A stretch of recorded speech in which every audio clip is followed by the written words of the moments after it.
BJP और AAP कहते कांग्रेस से, सुनो कांग्रेस एक बात, यहाँ की यही रीति है, एक आवे एक जात। यहाँ की इस दुनिया की यही रीति है, एक जीते एक हार जात।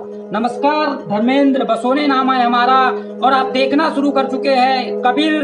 थंबनेल में बिल्कुल सही पढ़ा आपने। कांग्रेस पार्टी के पास अब अपने बल पर सिर्फ दो ही राज्यों में मुख्यमंत्री बचे हैं, राजस्थान और छत्तीसगढ़ में। खत्म,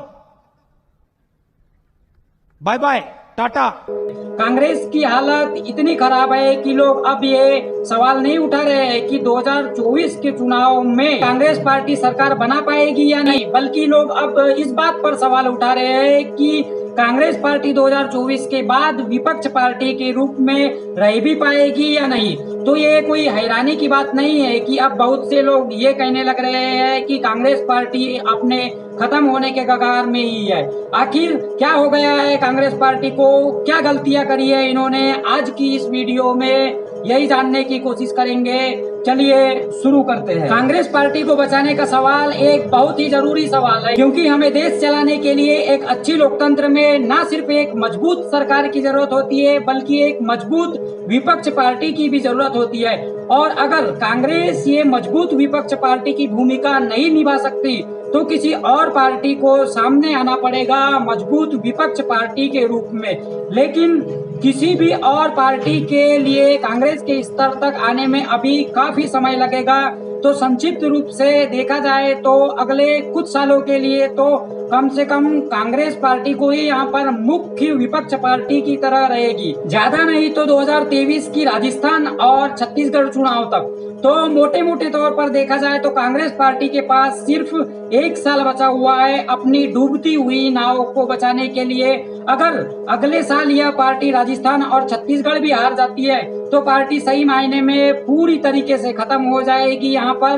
यहाँ पर पार्टी को बचाने के लिए कांग्रेस को अपनी गलतियों को समझना पड़ेगा कि ये गलतियां कौन कौन सी है। आइए हम इस वीडियो में एक एक करके देखते हैं। पहली गलती, नेपोटिज्म। राहुल गांधी के माथे पर एक तरीके से हमेशा के लिए धब्बा लग चुका है एंसेस्ट्री होने का। अब ऐसा नहीं है कि बाकी पार्टियों में कोई डायनेस्ट राजनेता नहीं है, बहुत से एंसेस्ट्री नेता है राजनीति पार्टियों में। हर पार्टी में आपको मिलेंगे, जैसे समाजवादी पार्टी के अखिलेश यादव, शिवसेना के उद्धव ठाकरे, आरजेडी के तेजस्वी यादव, बीजेडी के नवीन पटनायक, एसएडी के सुखबीर सिंह बादल। इसके अलावा बीजेपी जैसी पार्टियों के अंदर भी ढेर राजवंशी राजनेता भरे पड़े हुए हैं। हमारे पीयूष गोयल, अनुराग ठाकुर, प्रवेश वर्मा, पूनम महाजन, वरुण गांधी, तेजस्वी सूर्या। वास्तव में कांग्रेस पार्टी के अंदर और बहुत से डायनेस्टी राजनेता है, सचिन पायलट, आदर्श शास्त्री, सलमान खुर्शीद। लेकिन इन सब के बीच खासकर राहुल गांधी के खिलाफ ही क्यों आरोप लगाए जाते हैं डायनेस्ट होने के, और उन्हीं के ऊपर क्यों डायनेस्टी का सबसे बुरा असर पड़ता है? इसके पीछे दो मुख्य कारण है। पहला कारण है वो एक अनऑफिशियल हेड है कांग्रेस पार्टी के, वो कांग्रेस, और दूसरा वो एक अनऑफिशियल हेड है कांग्रेस पार्टी के, कांग्रेस का मुख्य चेहरा है। और दूसरा ये कि वो इतने सक्षम या योग्य नहीं है। अगर वो खुद से एक योग्य पॉलिटिशियन होते तो लोग इस डायनेस्टिक का टैग इग्नोर भी कर सकते थे। इसी चीज को कबीर मीडिया आपको एक उदाहरण से समझाता है। वर्बली अगर आपसे पूछे आपको क्या लगता है कि राहुल गांधी की क्या पोजीशन है कांग्रेस पार्टी के अंदर, नीचे कमेंट बॉक्स में हमें लिख करके बताएं और उसके बाद ये वीडियो आगे देखना शुरू करें। अगर आप कांग्रेस पार्टी की वेबसाइट पर जाएंगे तो कांग्रेस पार्टी के अध्यक्ष वास्तव में है सोनिया गांधी। उसके नीचे कांग्रेस पार्टी के 9 जनरल सेक्रेटरीज है, प्रियंका गांधी भी उनमें से एक है, लेकिन राहुल गांधी इस लिस्ट में नहीं दिखाई देते हैं। उसके अलावा हर राज्य के एक स्टेट इंचार्ज बना रखे हैं कांग्रेस पार्टी में, लेकिन कोई स्टेट इंचार्ज भी नहीं है राहुल गांधी। ऑफिशियली देखा जाए तो एक कांग्रेस वर्किंग कमेटी है जिसमें 20 मेंबर्स है, राहुल गांधी वास्तव में से उनमें से एक मेंबर है। यही सेम ऑफिशियल पद अगर किसी और कांग्रेस मेंबर को मिली होती तो शायद उस कांग्रेस मेंबर का नाम तक नहीं जानते, लेकिन फिर भी राहुल गांधी की अपनी इमेज कांग्रेस पार्टी में नंबर 1 पर दिखती है। साल 2019 तक वास्तव में राहुल गांधी कांग्रेस के अध्यक्ष थे, लेकिन फिर उन्होंने इस्तीफा दे दिया था। लेकिन फिर भी आज के दिन 2022 में जब आप कांग्रेस पार्टी के बारे में सोचते हो, कहीं पर कुछ देखते हो, तो राहुल गांधी का ही चेहरा सामने दिखाई पड़ता है। किसी अभियान में, रैलीज में, पत्रकार सम्मेलन में, हर जगह यही हाल है। वैसे कांग्रेस पार्टी की अंदर की संगठन इतनी ज्यादा खराब है। अगर हम सोनिया गांधी का उदाहरण ले, वैसे तो वह कांग्रेस पार्टी की अध्यक्ष है, लेकिन ना किसी राजनीति रैली, ना किसी इंटरव्यू और ना ही किसी सोशल मीडिया पर कभी भी कहीं भी दिखाई पड़ती है सोनिया गांधी। कबीर मीडिया ये नहीं कह रहा है कि वो एक असफल पॉलिटिशियन है। 2014 और 2009 में जो कांग्रेस पार्टी की जीत हुई थी, सोनिया गांधी का एक बहुत बड़ा योगदान रहा था इसके पीछे। लेकिन आज के दिन अगर कांग्रेस की अध्यक्ष सोनिया गांधी है तो क्यों नहीं कहीं पर दिखाई देती हो। और इसी से संबंधित अगर बात करें प्रियंका गांधी की, बहुत से कांग्रेस समर्थक की एक विश्वास बनी रही थी कि प्रियंका गांधी तो एक ट्रम्प कार्ड की तरह है, एक बार प्रियंका दीदी मैदान में आ गई तो फिर देखना क्या होगा।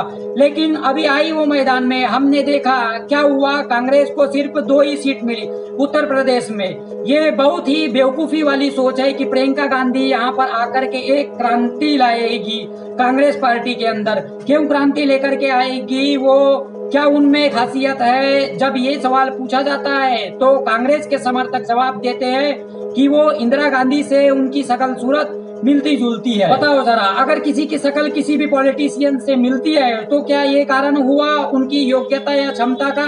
दोस्तों, इतने लंबे समय तक प्रियंका गांधी का कोई भी इंटरेस्ट नहीं था राजनीति में आने से, तो कोई हैरानी की बात नहीं है कि वो जब राजनीति में आई तो वो एक असफल रही। इसके बावजूद भी बार बार कांग्रेस के समर्थक और कांग्रेस के बाकी नेता इन्हीं 3 लोगों का चेहरा सामने करते रहे, बार बार ये गांधी परिवार करके। तो उन्हें हैरान नहीं होना चाहिए कि जब बाकी लोग कांग्रेस को एक पारिवारिक पार्टी करके बुलाते हैं या कहते हैं कि यहाँ तो सिर्फ एक परिवार का राज चल रहा है, इस पार्टी के अंदर गांधी परिवार ही चला रहा है इस पार्टी को। दूसरा कारण, बाकी नेता कहाँ है कांग्रेस पार्टी के। अगर कबीर मीडिया आपसे कहे जरा 2 मिनट तक सोच करके देखो कि कितने बीजेपी के नेताओं के नाम आप याद करके दिखा सकते हो। ढेर सारे नाम आपके दिमाग में आएंगे। नरेंद्र मोदी, अमित शाह, आदित्यनाथ, नितिन गडकरी, अरुण जेटली जी, सुषमा स्वराज, मनोहर पर्रिकर जी, इसके अलावा राजनाथ सिंह, स्मृति ईरानी, सुब्रमण्यम स्वामी, पीयूष गोयल, जेपी नड्डा, मनोहर तिवारी, शिवराज सिंह चौहान, अनुराग ठाकुर, प्रज्ञा ठाकुर। अब यही चीज कांग्रेस पार्टी के साथ करके देखिए, कितने कांग्रेस नेताओं के नाम आप याद कर सकते हो। क्या आप जानते हैं गांधी परिवार के अलावा कांग्रेस के जो लोकसभा के लीडर है वो है अधीर रंजन चौधरी, जो राज्यसभा के जो लीडर है मल्लिकार्जुन खड़गे, जो राज्य कोषाध्यक्ष है कांग्रेस के पवन कुमार बंसल, जनरल सेक्रेटरीज अजय माखन, अविनाश पांडे, जितेंद्र सिंह, केसी वेणुगोपाल, रणदीप सिंह सुरजेवाला, तारिक अनवर, कुछ कांग्रेस कमेटी के सदस्य मनमोहन सिंह, राहुल गांधी, AK एंथनी, रघुवीर सिंह मीना। आप अंतर समझ रहे हैं यहाँ पर कितने ऐसे कांग्रेस के नेता है जो यहाँ पर लोकप्रिय है गांधी परिवार के अलावा। सही मायने में लोकप्रिय कोई भी नहीं है। कुछ नाम यहाँ पर जरूर होंगे जो आपके दिमाग में आते होंगे, लेकिन किस कारण से उनके नाम आपके दिमाग में आते हैं ये भी सोचने वाली बात है। कमलनाथ और पी चिदम्बरम न्यूज में रहे थे घोटाले के लिए, दिग्विजय सिंह न्यूज में रहे थे अपने लव अफेयर्स प्रेम संबंध की वजह से, मणिशंकर अय्यर न्यूज में आए थे क्योंकि उन्होंने नरेंद्र मोदी को कहा था नीच। कैप्टन अमरिंदर सिंह और सिंधिया 2 ऐसे नेता इसलिए न्यूज में रहे थे क्योंकि उन्होंने कांग्रेस पार्टी छोड़ दी थी। नवजीत सिंह सिद्धू इसलिए न्यूज में रहे थे क्योंकि इंटरनल प्रॉब्लम चल रही थी कांग्रेस पार्टी के अंदर। कपिल सिब्बल और सलमान खुर्शीद जब कांग्रेस पार्टी पावर में होती है तब तो ये मंत्री बन जाते हैं, लेकिन जब कांग्रेस पार्टी पावर के बाहर होती है तब ये अपनी धुआंधार लॉ प्रैक्टिस के लिए जाने जाते हैं। शशि थरूर ये इन लोगों में से एक अलग हो सकते हैं इस मामले में, ये वास्तव में जाने जाते हैं, लेकिन ये अपनी इंग्लिश वोकेबलरी के लिए जाने जाते हैं।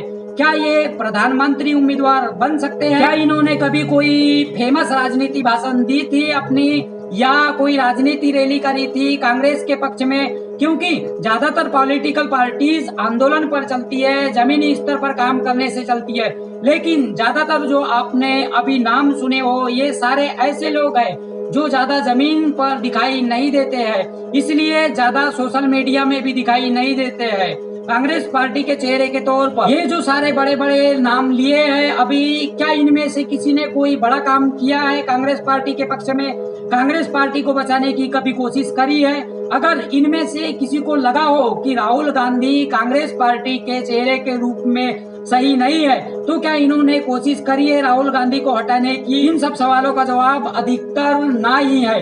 और यही कारण है कि जब सर्वे किए जाते हैं इस चीज को लेकर के कि 2018, 19, 20 के India Today, Times Group, ABP News, First Post, इन सब ने जो सर्विस किए थे, जब कभी भी पूछा जाता है लोगों से कि कांग्रेस पार्टी में सबसे लोकप्रिय नेता कौन है, तो राहुल गांधी का नाम नंबर 1 पर आता है। क्योंकि समस्या सिर्फ राहुल गांधी में ही नहीं है, बाकी की जो कांग्रेस पार्टी है, बाकी के जो बड़े बड़े कांग्रेस के नेता है, उन्होंने भी कोई ज्यादा मेहनत नहीं करी है यहाँ पर ऊपर उठने की। और यही कारण है कि जब सवाल उठाया जाता है कि अगर गांधी परिवार कांग्रेस छोड़ करके चला जाए तो क्या कांग्रेस पार्टी बचेगी भी?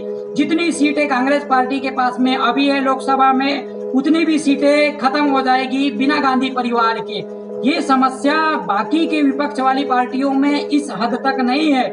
जैसे कि टीएमसी में महुआ मोइत्रा है, वो जानी जाती है संसद में अपने निष्पक्ष भाषण के लिए, जोरदार भाषण रहते हैं उनका एक अपना प्रशंसकों का समूह है। इनके अलावा आरजेडी के मनोज झा है, जिनके भाषण काफी वायरल होते हैं सोशल मीडिया पर। फिर चंद्रशेखर आजाद है, हालांकि उन्हें ज्यादा वोट नहीं मिले उत्तर प्रदेश चुनाव में, लेकिन जमीनी स्तर पर तो कम से कम। ऐसे ही आम आदमी पार्टी के केजरीवाल के अलावा भगवंत मान है, मनीष सिसोदिया है, संजय सिंह है, जो ऐसे चेहरे हैं जिनकी अपनी पहचान है, जो अपने बल पर लोकप्रिय हो सकते हैं, अपना एक अलग प्रशंसकों का समूह बना सकते हैं।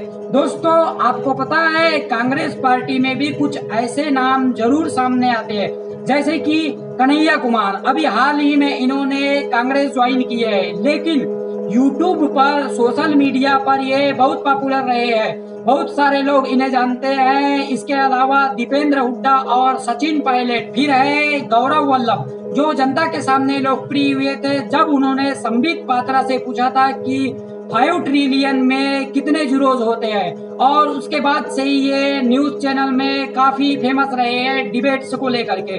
फिर है श्रीनिवास बीवी, युवा कांग्रेस के अध्यक्ष है। इन्हें ऑक्सीजन में बुलाया गया था जब कोविड-19 कोरोना में इन्होंने बहुत मदद करी थी ऑक्सीजन सिलेंडर देने में। लेकिन समस्या क्या है, कांग्रेस पार्टी ने कभी भी इन लोगों की लोकप्रियता का लाभ नहीं उठाया है। इन्होंने इतना ऊपर इन्हें उठने नहीं दिया है। क्या इनमें से किसी भी इंसान का चेहरा कांग्रेस पार्टी ने खुले तौर पर इस्तेमाल किया किसी भी अभियान पर, राजनीति रैलियों में? और दूसरी समस्या ये है कि इतने ज्यादा लोग नहीं है कांग्रेस पार्टी के अंदर, लेकिन जितने भी लोग हैं इन्हें और ऊपर उठने देना बहुत ज्यादा जरूरी है। यहाँ पर अगर कांग्रेस पार्टी को फिर से आबाद होना है तो हर जगह गांधी परिवार को आगे लाने की जगह जो नए लीडर्स है इन्हें आगे करना पड़ेगा, और नए ऐसे नेताओं को ढूंढना पड़ेगा कांग्रेस पार्टी के लिए। अब तीसरा कारण राहुल गांधी से संबंधित और एक समस्या है कांग्रेस पार्टी में। अगर राहुल गांधी सही में रहना चाहते हैं मुख्य चेहरे के तौर पर कांग्रेस पार्टी में, तो उन्होंने पर्याप्त काम नहीं किया है उसको लेकर के। साल 2000 में राहुल गांधी 30 साल के थे। क्या ये बेहतर समय नहीं होता कि वो तब से ही शुरू हो जाते अपना राजनीतिक करियर बनाने में, किसी राज्य में कोई अभियान चलाते, मुख्यमंत्री बनते किसी राज्य के? लेकिन ऐसा नहीं किया। फिर 2004 में जब कांग्रेस की सरकार बनी, केंद्र में मनमोहन सिंह प्रधानमंत्री बने, तो अभी कोई कैबिनेट मंत्री बन सकते थे, उन्हें मंत्रालय दी जा सकती थी जिसमें वो अपना काम करके दिखाते, लेकिन ये भी उन्होंने नहीं किया। फिर 2009 में जब फिर से कांग्रेस पार्टी सरकार में आई तो 4 प्रमुख मंत्रालय, गृह मंत्रालय, वित्त मंत्रालय, रक्षा मंत्रालय, विदेश मंत्रालय, शायद इनमें से कोई एक मिनिस्ट्री भी दी जा सकती थी राहुल गांधी को, लेकिन ये भी नहीं किया उन्होंने। तात्कालिक साल 2004 में राहुल गांधी ने अपनी राजनीति में एंट्री मारी अमेठी से चुनाव जीतकर, जो कि एक पारिवारिक सीट, जो गांधी परिवार पहले से ही उस सीट को जीतता आ रहा था। उसके बाद सितंबर 2007 में राहुल गांधी को चेयरमैन अध्यक्ष बनाया गया भारतीय युवा कांग्रेस का। एक ऐसी पोजीशन जो सिर्फ राहुल गांधी के लिए ही बनाई गई थी। ये पोजीशन उनसे पहले अस्तित्व में नहीं थी। उसके बाद साल 2013 में इन्हें कांग्रेस के वाइस प्रेसिडेंट उपाध्यक्ष बनाया गया। एक ऐसी पोजीशन जो सिर्फ इन्हीं के लिए बनाई गई थी। ये पोजीशन भी पहले अस्तित्व में नहीं थी और साल 2017 में जब ये कांग्रेस पार्टी के प्रमुख अध्यक्ष बने तो इस वाइस प्रेसिडेंट की पोस्ट को खत्म कर दिया गया। तो जब भी बात आई अपने आप को साबित करने की, अपने आप को एक प्रधानमंत्री उम्मीदवार बनाने की, राहुल गांधी इसमें हमेशा फेल रहे। सही मायनों में उन्होंने कभी भी इतना आत्मविश्वास नहीं दिखाया कि वो अपने आप को एक प्रधानमंत्री उम्मीदवार बुला पाते। अगर उन्हें इंटरेस्ट था तो उन्हें इंटरेस्ट दिखाना चाहिए था, अगर नहीं था इंटरेस्ट तो ये तो लोगों को दिख ही जाता है। चौथी समस्या, अगर इन दोनों समस्याओं को इग्नोर भी कर दिया जाए, राहुल गांधी का डायनेस्ट होना, राहुल गांधी का पिछला कोई अनुभव न होना, तो यहाँ पर एक और समस्या उभर करके आती है कि राहुल गांधी सही में चेहरे हैं कांग्रेस पार्टी के, तो वो कहीं पर दिखाई क्यों नहीं देते ट्विटर के अलावा। अब ट्विटर में धनाधन ट्वीट करना बहुत आसान होता है, लेकिन वास्तव में जमीनी स्तर पर आके किसी आंदोलन में भाग लेना, ये राहुल गांधी ने ना के बराबर ही किया है। माना कि ज्यादातर मीडिया बिकी हुई है, लेकिन बहुत से डिजिटल मीडिया पब्लिकेशंस भी है जहां पर राहुल गांधी जा सकते हैं इंटरव्यू देने, लेकिन सिर्फ चुनाव के लिए वो दिखे थे वहां पर, इसके अलावा कभी नहीं दिखे। नीचे कमेंट बॉक्स में हमें लिख करके बताए। देखो हम भी बड़े उत्सुक है आपकी राय जानने के लिए। और हाँ, चैनल को अभी तक सब्सक्राइब नहीं किए हो तो अभी सब्सक्राइब करें। मिलते हैं नेक्स्ट वीडियो में। आपका हृदय से बहुत बहुत